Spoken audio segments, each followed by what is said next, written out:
Hello and welcome to Psychology Today. I'm your host, Daniel Akhavi. Psychology Today is a show about cycling with an emphasis on bicycle safety. I hope Psychology Today helps inspire you to ride a bike and helps you to be more mindful of bicycle safety. We try to celebrate those in our community that incorporate bicycling into career choices or entrepreneurial endeavors, strive to encourage others to ride or support cycling and bike safety.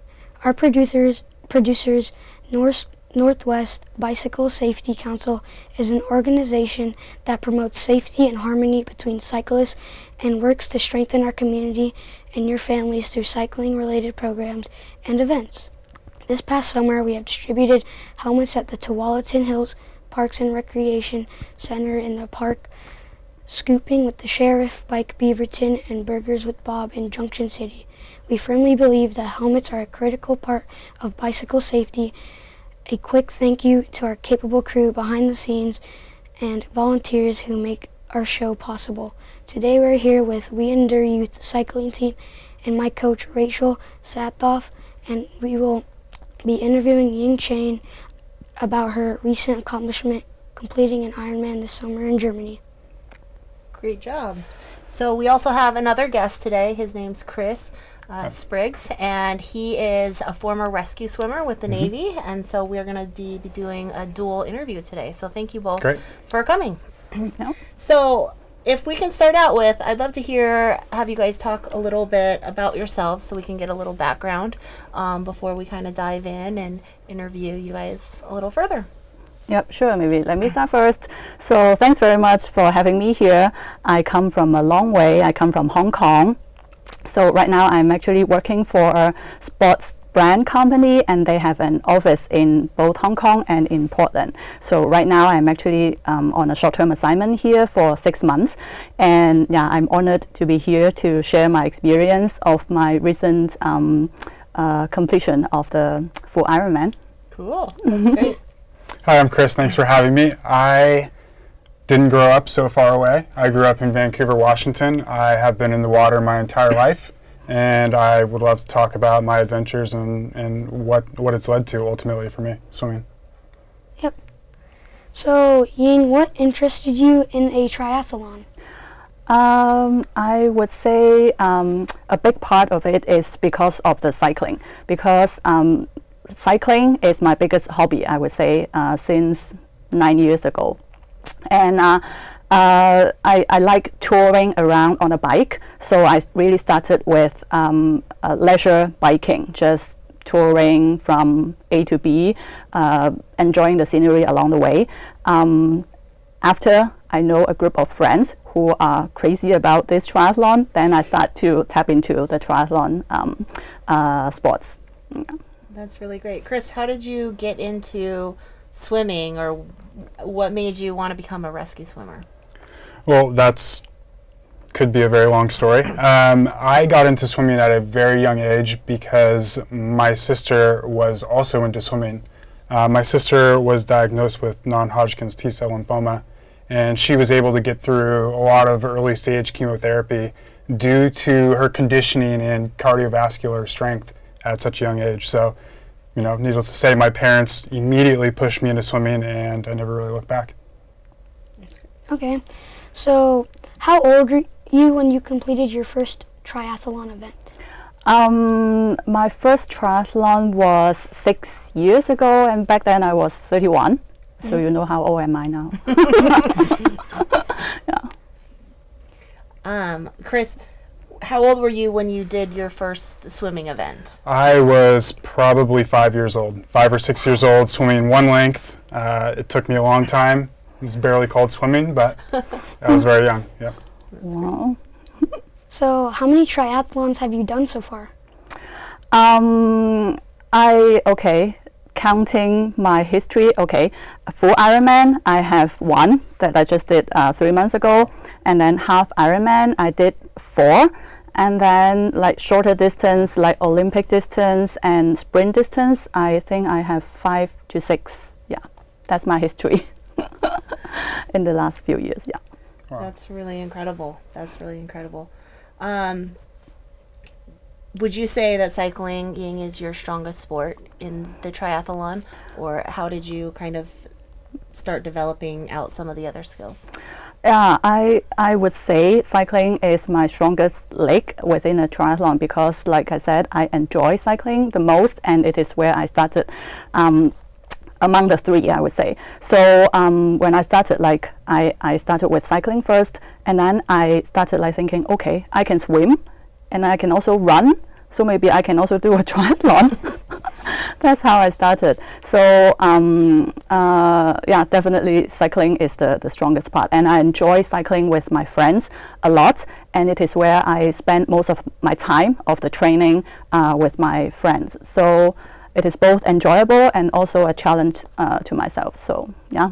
Yeah, Chris, you bike too, is that correct? I do. I haven't done any triathlons and I haven't done any biking race events, but I was telling you before, being a swimmer, I grew up in Vancouver, Washington. I used to get on my bike and ride down Mill Plain, across the Glen Jackson Bridge, down Marine Drive, and then up to Mount Hood Community College, do my swim practice, and then ride home.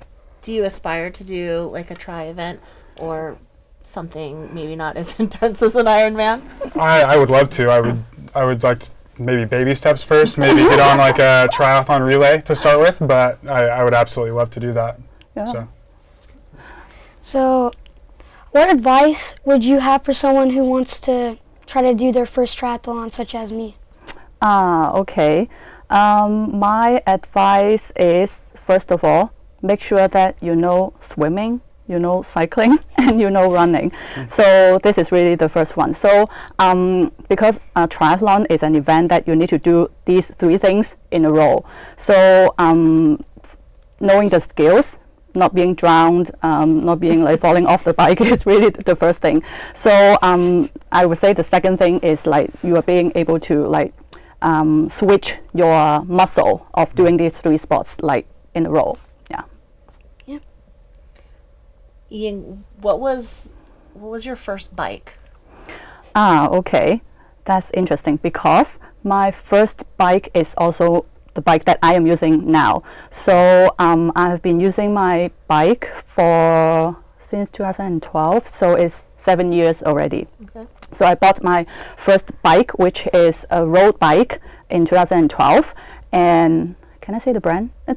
Yeah. It is a giant bike that I bought in Taiwan, and yeah, I like it. It's been through with me all those cycling events, cycling tours to different places, and also with all my triathlon events. That's my training buddy. So how is your training like for an event like this? Like this, that's the full Ironman. I would say it's tough. So,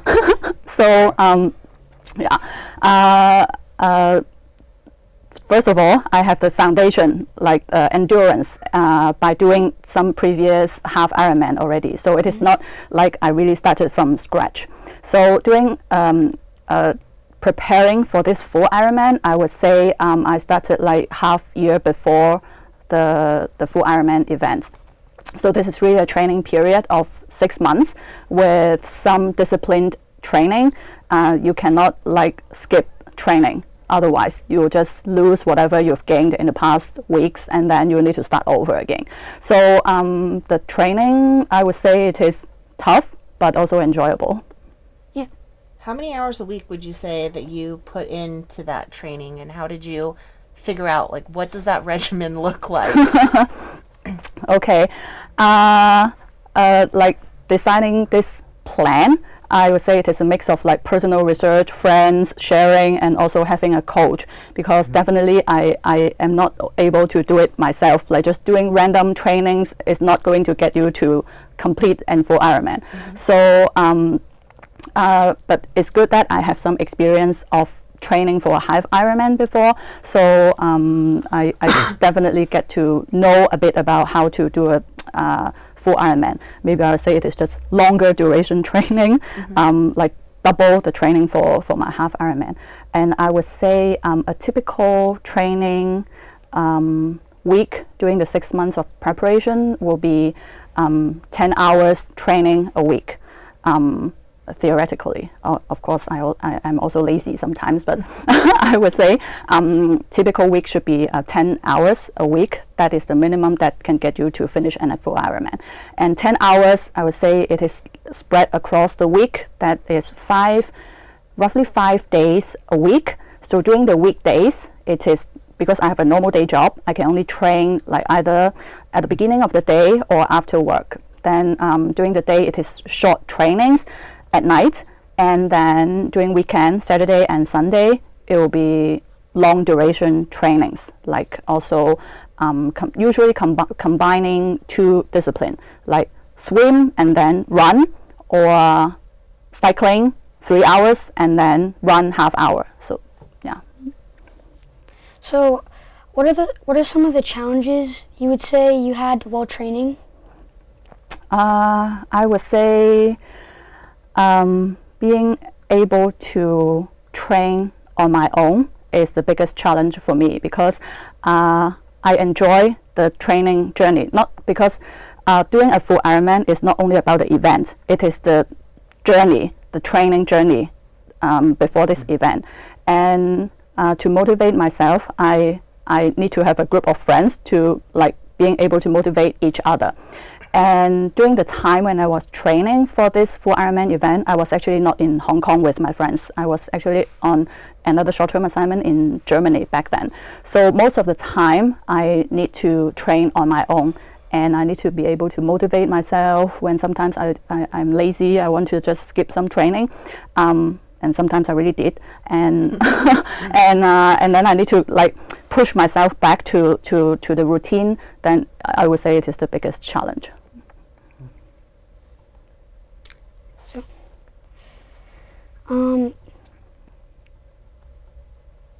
So what did your training regime look like for this event? It will be like 10 hours training a week. So, but it is not every week the same. So definitely for the first half of the 6 months training period, we start climbing slowly from maybe 6-7 hours a week, and then the peak will be 11-12 hours. Then we need to take a break somehow to let our body recover, and then we climb again the training hours. I'm just using training hours to like easily understand how these training plans should look like. So it is a few cycles like this. So we climb bit by bit to build up our body's endurance. How did you decide like what events you were gonna do each day and for how long? Like how did that training plan? Because I'm sure it's not something that you just woke up one morning and think, I think today I'll just ride 3 hours. How did you determine what events you were doing what day? Right. And for how long? Yeah, this is a good question. And I am glad that actually on the internet there are a resource full of these training plans that help you to plan for be it an Olympic distance triathlon or half Ironman or full Ironman. So these training plans are designed by some professionals. So it's safe to follow these plans. Like, okay, my usual training is like Monday is usually an off date for me, because after the Saturday and Sundays long training, I need to take some break to recover myself. So Monday is also usually an off date for me. Then Tuesday, Wednesday, and Thursday, I will do 1 day indoor cycling plus some running, and then Wednesday it is like brisk running or interval running, and then Thursday is swimming, and then over the weekend running plus swimming, and then cycling plus running. So I would say in general it looks like this, but we get bored if we just do the same thing every week. So I will try to like inject some new things every week. Say for example, during Sunday, instead of like doing the same route every week, then I will find some other places to like having also have this same distance that I can train for, and then I just switch. Yeah. So I heard you mention that you were doing some indoor cycling. How do you find that compares to outdoor cycling? Because Danny is also a cyclist, and we'll talk a little bit about him later. But how do you find the difference? Because he's going to be training for his first event coming up. So and we're going to be working through the winter. So how do you find the differences, or what did you see as the differences between training indoors versus training outside?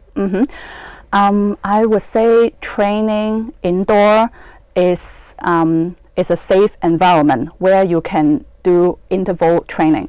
What I mean by interval training is like in order to boost your endurance and also push yourself, your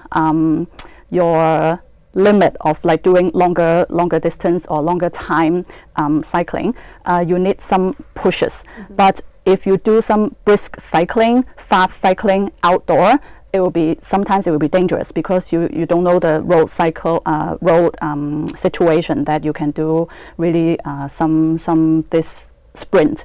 So making use of the indoor cycling, and like it is 1 hour training, it is like every 5 minutes sprint and then relax, sprint and then relax. So these kind of like training will push your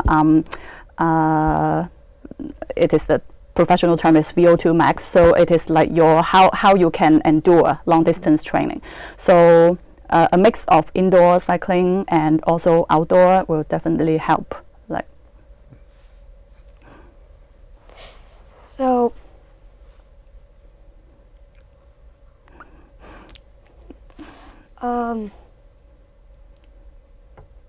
what was the event that was the most challenging for you?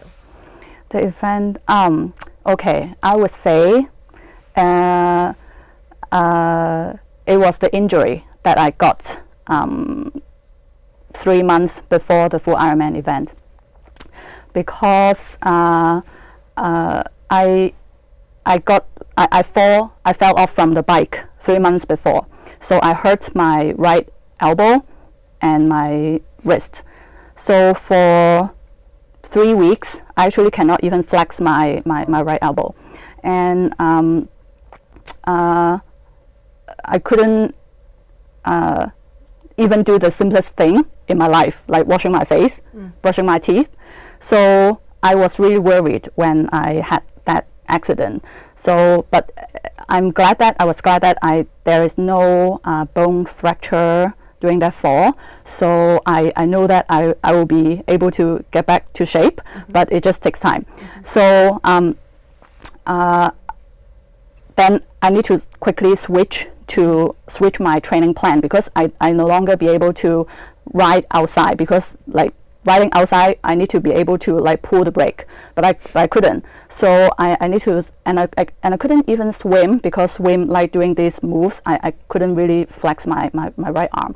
So I like then switch to only running. Like I cannot do this, but I can like do this, and also then I focus on indoor cycling, where I can like just stay, and I don't need to do a lot of movement on my upper body, but I can like still do some training. So I think during injury period, like still keep up with the training. I think this is also one of the toughest part of the training during this period. So how do you decide when it's okay to continue training and when you need to be realistic with yourself? Because I only have 2 friends that have ever done an Ironman, and my other friend, she's just insane. Like she fell off her bike, she broke her leg, she got 2 pins. In January, she couldn't do anything until February, but she still did an Ironman in May. Like, to me, that is insane.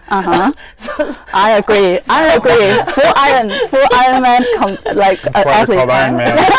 Yeah. Yes, like that is insane. Yeah. So how do you, like, for you, like, you know, you put so much training in it, and then you might get hurt, but you still want to do it. When do you draw that line of what's good for my health and what's not? This is a very good question, because sometimes when we really want to do something and we might ignore the sign that the body is giving us, like even I got pain on my knees or pain in like different parts of my body, because I really want to complete, because I don't want to do it again, you know. I don't want to start over again. Okay, so I have a goal that I really want to complete it, and then you're right, sometimes I really want to ignore what the body is telling me, but I can only say that then just take some rest. When the body is telling you that I'm in pain, please let me rest. And also maybe sometimes in my mind, I also feel tired, like, oh, again, another 10 miles running, I don't want to do that, something like that. So I would say it is a mix of like previous experience, like I know that this is only a part of this training. I know that I will be recovered. I know that like with some rest, with some tuning, I will be able to get back in shape. So of course it's not easy to start. Like 5 years ago, 6 years ago, when I was doing my first half Ironman, it is a big jump from Olympic distance to a half Ironman actually. So I remembered at that time I really like I had pain in my because I was not a runner at that time. I just know that I can either walk or I can run. So I pushed myself quite a bit in terms of running. So I actually felt hurt in my knees quite often at that time.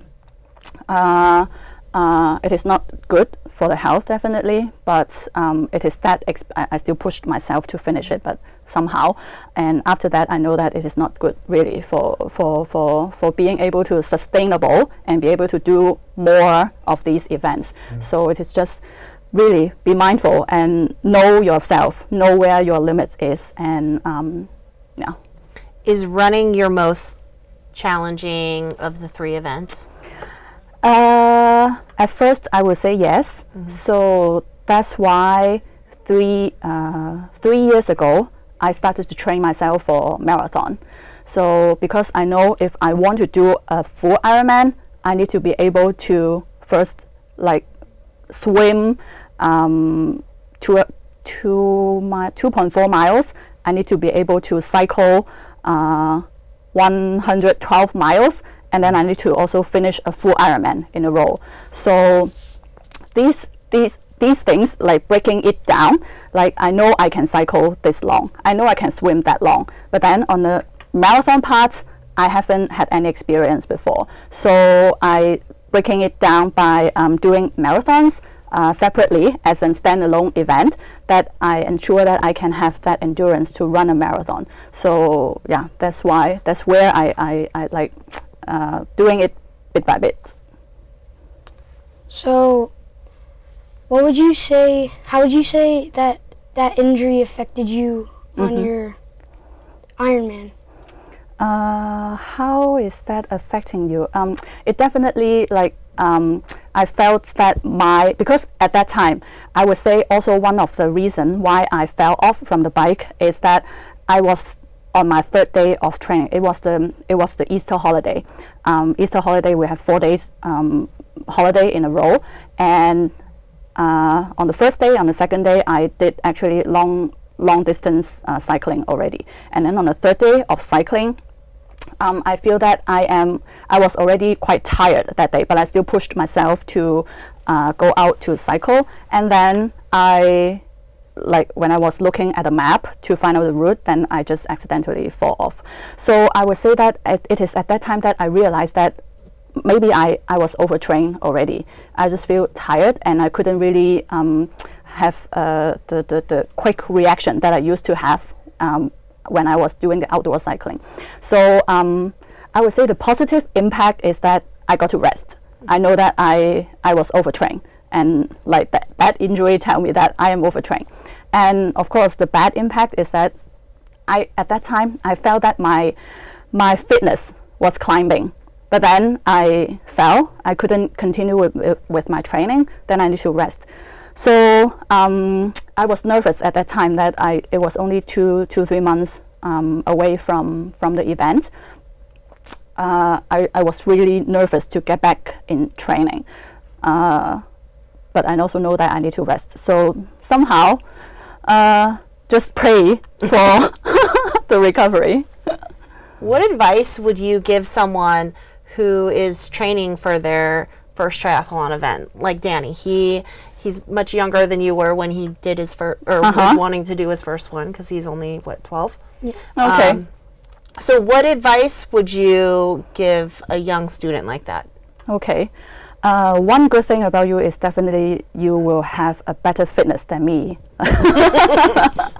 So this thing you don't need to worry about. But I will say an advice will be make sure that you can commit to the training plan, because like I said, it is not only about the event day, it is the journey of the training that you need to go through. And you need to know what you need to give up. Say for example, if today the training is after school, you need to do 1 hour cycling. You cannot go play, you cannot like hang out with your friends. Then you need to do, before you need to know what you are going to give up. Then stick to it. I would say this is my advice. Yeah, thank you. All right, so let's take a quick break and watch a video about bicycle safety, and we'll return with more questions for Ying and ask Chris a few questions about his experience as a rescue swimmer. Cool.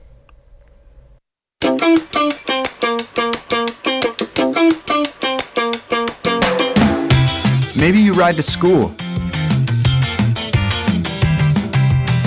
Maybe you ride for fun. Either way, when you're on a bike, you want to get where you're going safely. To do that, you need to remember a few key things. Be visible, follow the rules of the road, and be predictable. Okay, that's it, we're done. Well, not done exactly. We might have a few more things to say.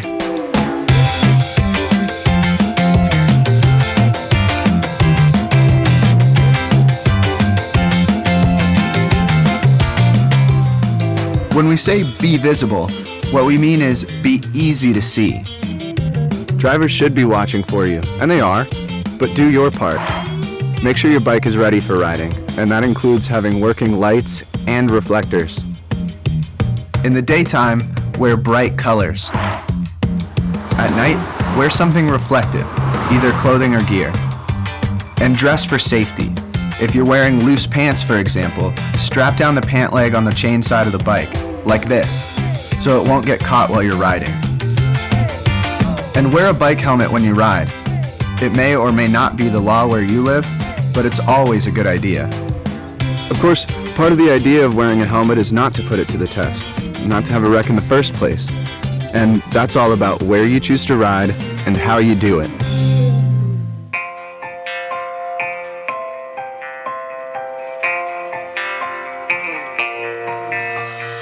Bikes are considered vehicles.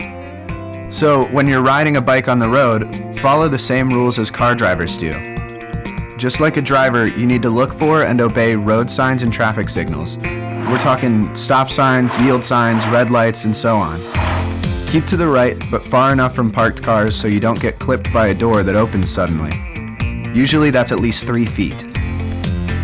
But what happens when you don't have 3 feet? When the lane narrows, for example? That's when you need to take the lane. Taking the lane means that you move into the center of the lane, just like a car. You should do this when the lane narrows or when you're coming up to an intersection or some other kind of turn. In these situations, the center of the lane is usually the best place to be. When it's time to change lanes, you should look for traffic, signal, and then move one lane at a time. Traffic will always be changing, so it's important to look and signal each time you want to change lanes. Anytime you're uncomfortable with a traffic situation, you have choices. You can get off the bike and walk on the sidewalk. You can choose a different route, one that has bike lanes, or slower traffic. Or you can use a combination of bike and transit. But no matter where you're riding, a road or a trail, always watch out for people walking. Move out of their way and let them know when you're about to pass them on the left. On your left.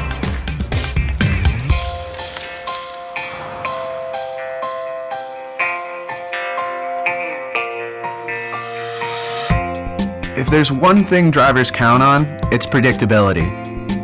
So one of the best ways to be safe is to be predictable.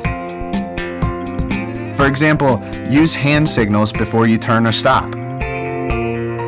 Ride in the same direction the cars are going, with the flow of traffic, not against it.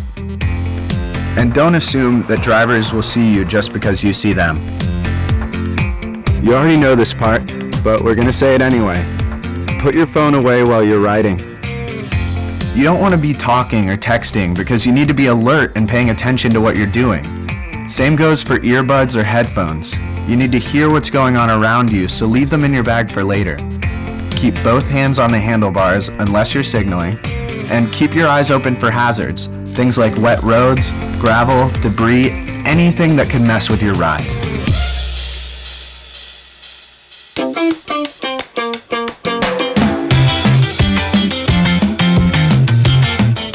As we said up front, it really comes down to three things.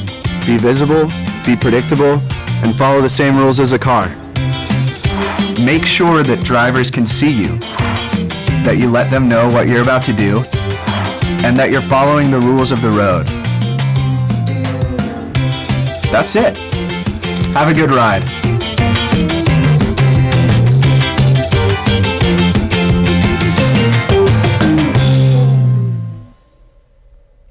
Welcome back to Psychology Today. We are here with the We Endure Youth Cycling team and our two guests, Ying, Cheng, and Chris Spriggs. And so we're going to pick up and ask Ying a few more questions about her Ironman, and then we want to ask Chris a few questions about being a rescue swimmer. So Ying, what motivated you to keep on going when you wanted to stop training? Yeah, I always wanted to stop training.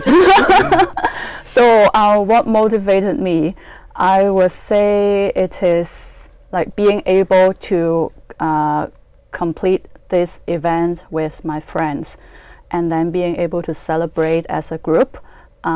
This image motivated me because I train with my friends. We motivate each other a lot. We do a lot of things together, so they will be my motivation. I don't want to be the one crying after the event and they're celebrating. And it's also not good for the group, because they also wouldn't like enjoy that much if one of us fail the event. So I would say this is one of the biggest motivation that I really want to finish it with my friends. Awesome. Tell us a little bit about your diet when you were training. Like, what did you do for nutrition before as you were training, but then also what did you eat during the event? Okay. So I would say, first of all, the diet. I didn't really do any diet. I basically eat whatever I want because I really burned a lot. So, but what I mean by I eat whatever I want, I don't mean that I do high fat, high sugar meals. That's not my normal meal. And it's good that I'm not really keen on alcohol. So not being able to do alcohol is also fine for me, because alcohol is actually really not good for sports. So no alcohol, I would say. And then diet is my normal diet. So, and one particular thing about my diet will be I really eat a lot of carbs. Like I'm Asian, I eat a lot of rice, and maybe sometimes I switch to spaghetti, but this is where I really gain the energy from, because I really burn a lot of energy every day and I always feel hungry. So this is why I actually eat a lot. And talking about specifically the nutrition for the training and also for the event, I would say I didn't really do special meal, but okay, during training I would say I prepare energy gels and also energy bars, because that is handy. Like I cannot bring a bowl of rice on the bike, right? So those are the handy stuff that I will carry with me and to eat and to have those supplements to help with endurance. And then for the event day, I would say it is just a larger amount of these gels and the baths.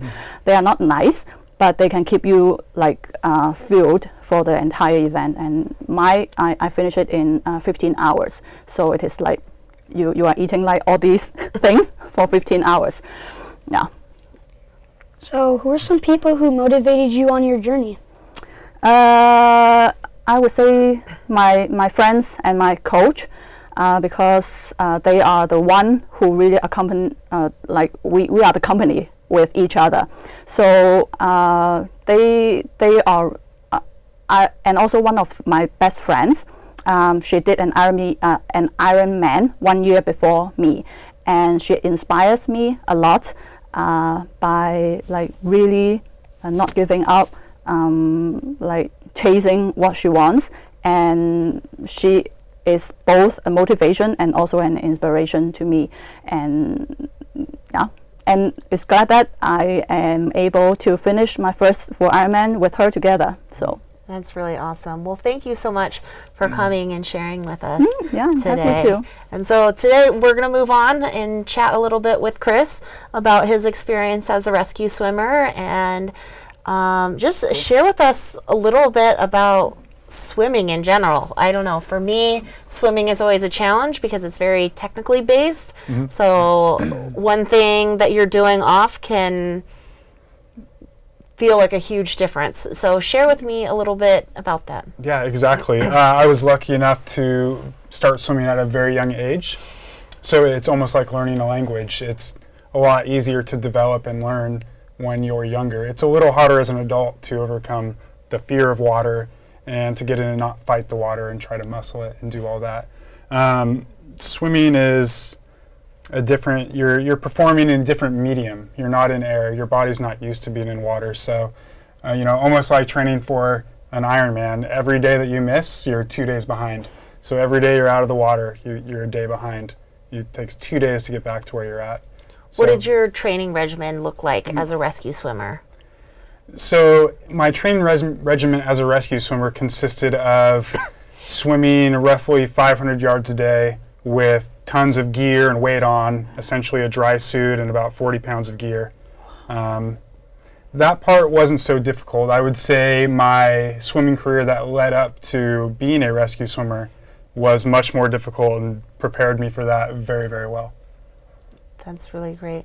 So what is it like being out there? Like, what is that whole experience like? Because it's got to be a little bit of stressful, a little bit of, you're going out when everybody else is trying to come in.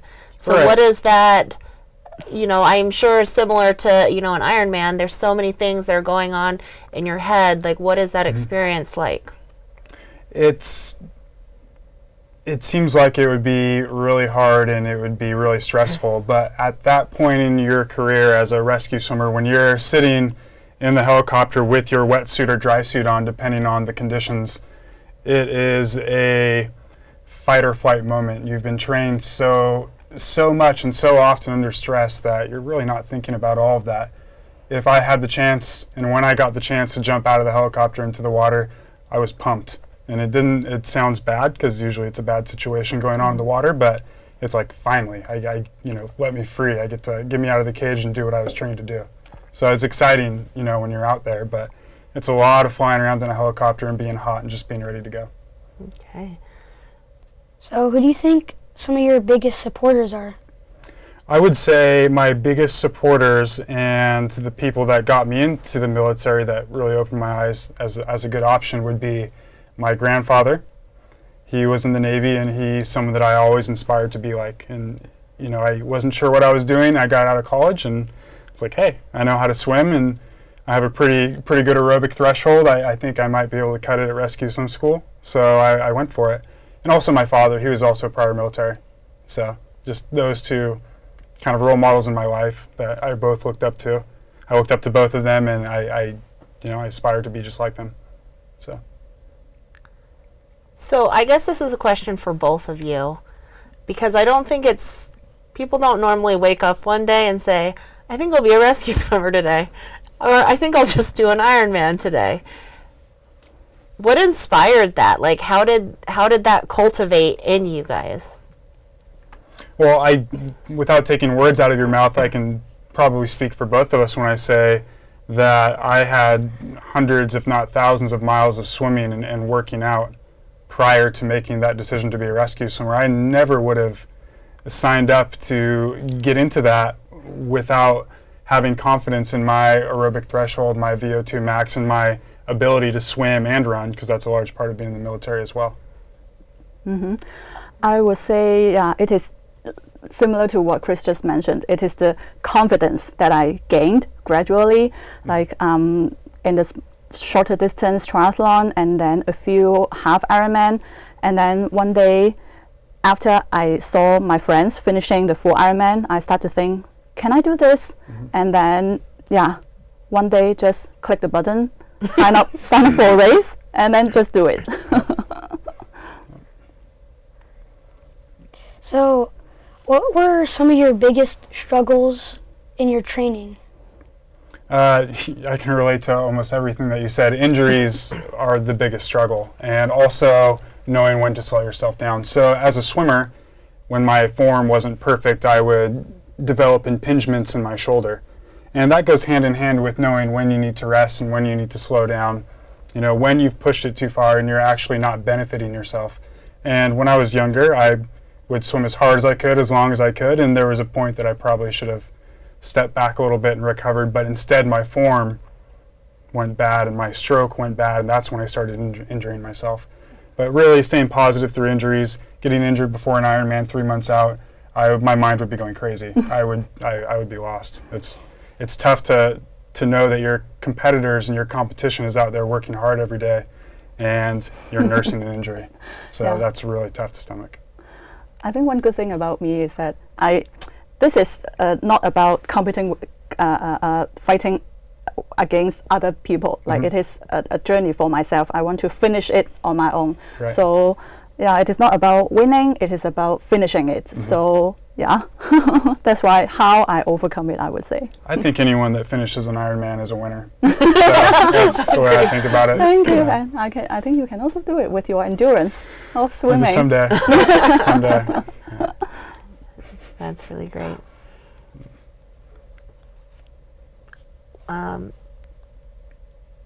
What advice can you, Chris, give a young athlete like Danny? Find a good coach and find a good team. You know, another thing I related to that you said, there's almost no way that I would have been able to swim without a good coach and a good team around me. Swimming, it's a little counterintuitive. You'd think, oh, that's really not a team sport. Sure, you guys do relays, but there's no way that I would have been at practice before school, went back to practice after school. You know, every day of my life for 15 years, Saturdays and Sundays as well, without, you know, having a good group of people there and people that, you know, you can enjoy working out with. You're on the same journey, you know, you're on the same mission, you're all doing the same thing. So you really have to surround yourself with other like-minded individuals so you can support each other, because it will get hard at some point for some reason. So. Yeah, have you ever had any major injuries? I haven't had any major injuries. I've had minor injuries that are pretty much self-inflicted by overworking. I've been very, very lucky to not have a lot of injuries. Swimming's a great sport, by the way. You can't really fall off your bike in the pool. It's extremely forgiving. So. But you may get drowned. What are some of the biggest things, like, you can teach somebody, or some of the biggest errors you see cyclists or swimmers make when you see others swimming in the pool, that you could just advise somebody to just be aware of if they're, you know, starting to train for something, that they might be like, oh, I actually do that when I'm on the bike, or oh, I actually do that when I'm in the pool? For swimming, the very first thing, if you don't know how to swim and you're afraid of the water, I would tell you, unless you're Arnold Schwarzenegger, you can float. You will float. You just need to relax and position your body a certain way. As far as swimming people that know how to swim, they may be surviving and not really swimming. And what I mean by that, they have a target on the wall. When they start swimming, they already know where they're going to end up, and they don't breathe, and they put their head down and they make it. That's really not swimming, that's surviving. And if somebody's at that stage, it really becomes a confidence and a teaching point to say, hey, there's a few little things. We want to learn how to swim downhill. You know, we don't want to work harder than we have to. The water's our friend. It's water's 700 to 1,000 times thicker than air, depending on the temperature of the water. So swimming is all about being efficient. It's not an explosive sport. The more efficient you are, the faster you are. What do you do to calm yourself in the water? Because when you're doing an Ironman, one of the reasons I haven't done one is I'm scared of people kicking me in the face. I'm scared of like all the things that they, you know, people pulling you down, people hurting you. But then, you know, with you, like, you're swimming in the ocean, and that's just like a whole different type of terrifying. So, like, what do you guys do to like calm yourself in the water? Sometimes I find myself singing a bad song that I heard on my way to practice or on my way to work.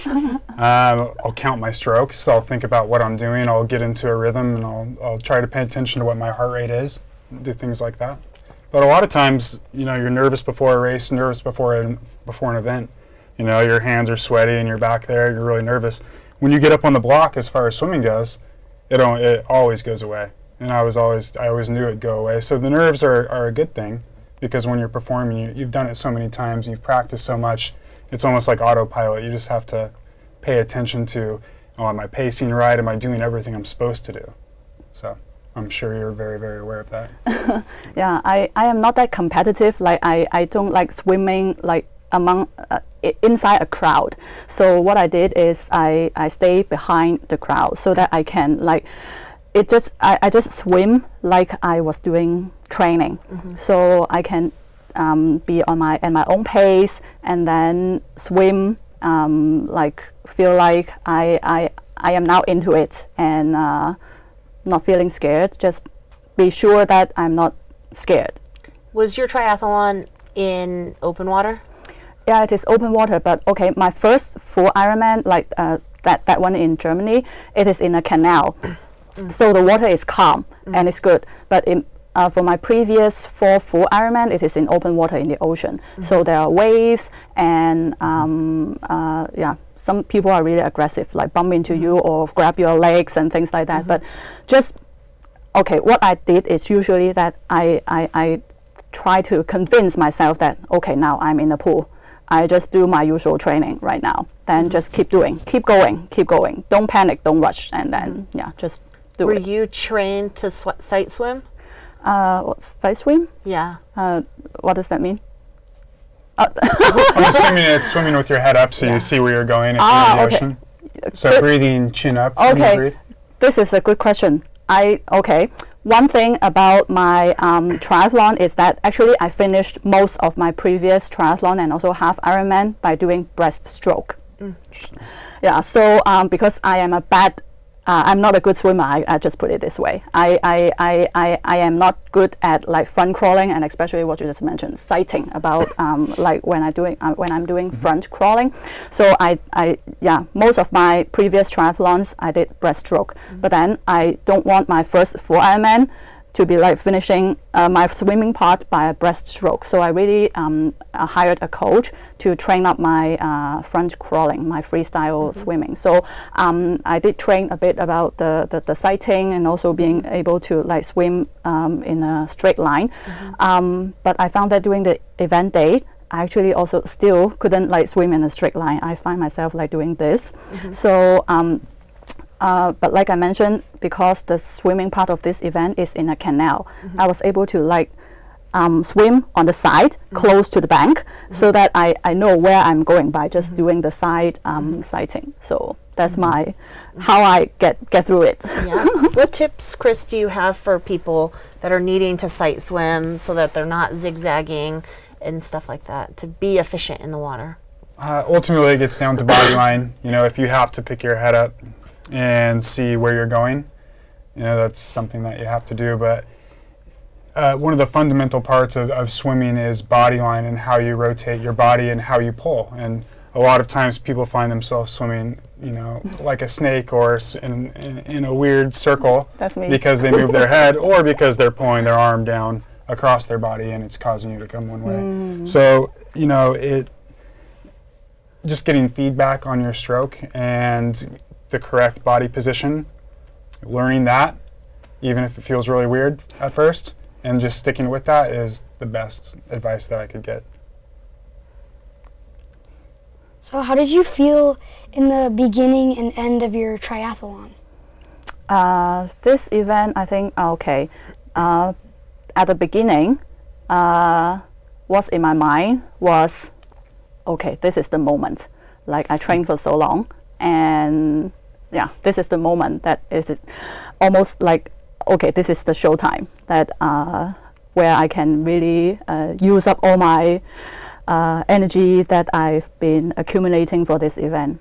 And then at the end of the event, I would say, it's finally over. I can like get back to party. Did you have a big emotional response, or like what did you do? Did you cry? Did you fall onto the ground? Like you see like videos of people just like falling before the finish line, and you're like, no. No, surprisingly, no. I was quite calm at the finish line. So I had a hug with my coach, with my friends, and yeah, celebrate. Did it feel surreal? Yeah, kind of. Oh, it's finished. Yeah. Oh, I did it. Yeah. Yes. Okay, that's great. Yes, the biggest event that I've done is I've ridden my bike 206 miles in a day, which I kind of equivalent to like 2/3 of an Ironman, because it's like the riding event twice, which is still insane. But yeah, I remember those feelings of kind of like surreal, of just like, okay, now what? Was there a specific meal or anything you really wanted to do right after? Or did you just go to bed? Like, what did you do? Oh, definitely. After the event, that day we just go back to rest. But the day after the event, yeah, we had a big party, like having big fest, and then alcohol. No, like I mentioned, I'm not fond of alcohol, but with friends, it is just, good to share some. Well deserved. Yeah. That's awesome. What questions can you guys have or give Danny as a new cyclist and a young athlete? Because I know that I wasn't riding like he is at a young age. So what questions might you guys have for someone like him? Do you like cycling? How do you like how do you envision yourself like finishing a triathlon?